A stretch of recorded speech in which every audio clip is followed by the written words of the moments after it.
Hello viewers, welcome to Telangana బీసిస్టర్ circle.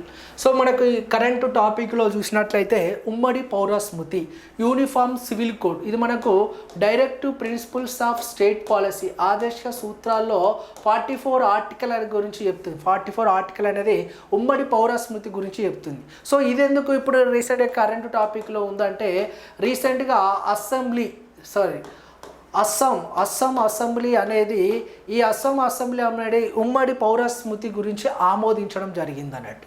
So ఇదివరకే భారతదేశంలో గోవా కానీ అండ్ ఉత్తరాఖండ్ స్టేట్ కానీ ఇది అమలు చేయడం జరుగుతుంది. భారతదేశంలో యూనిఫామ్ సివిల్ కోడ్ను అమలు చేస్తున్న రాష్ట్రాలు ఏంటి అంటే గోవా అండ్ ఉత్తరాఖండ్. రీసెంట్గా గుజరాత్ స్టేట్ కూడా దీన్ని ఆమోదించింది కానీ ఇంకా అమల్లోకి తీసుకురాలేదు.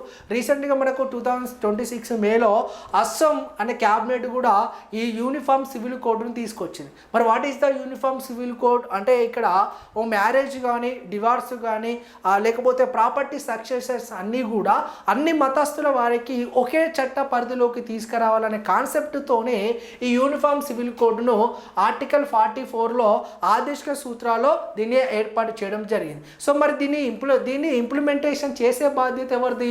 డిపిఎస్పి ఇంప్లిమెంటేషన్ చేసే బాధ్యత అనేది గవర్నమెంట్ది.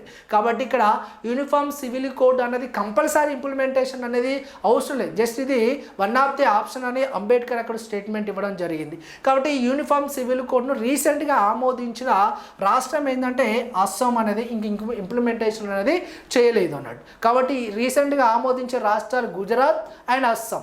అమల్లోకి తీసుకొచ్చిన రాష్ట్రాలు గోవా అండ్ ఉత్తరాఖండ్. భారతదేశానికి స్వాతంత్రం వచ్చిన తర్వాత అమలు చేసిన ఒకే ఒక రాష్ట్రం ఉత్తరాఖండ్ స్టేటు. ఇది మనకు భారతదేశ స్వాతంత్రం రాకముందే గోవాను పోర్చుగీస్ వాళ్ళు పరిపాలించేవాళ్ళు.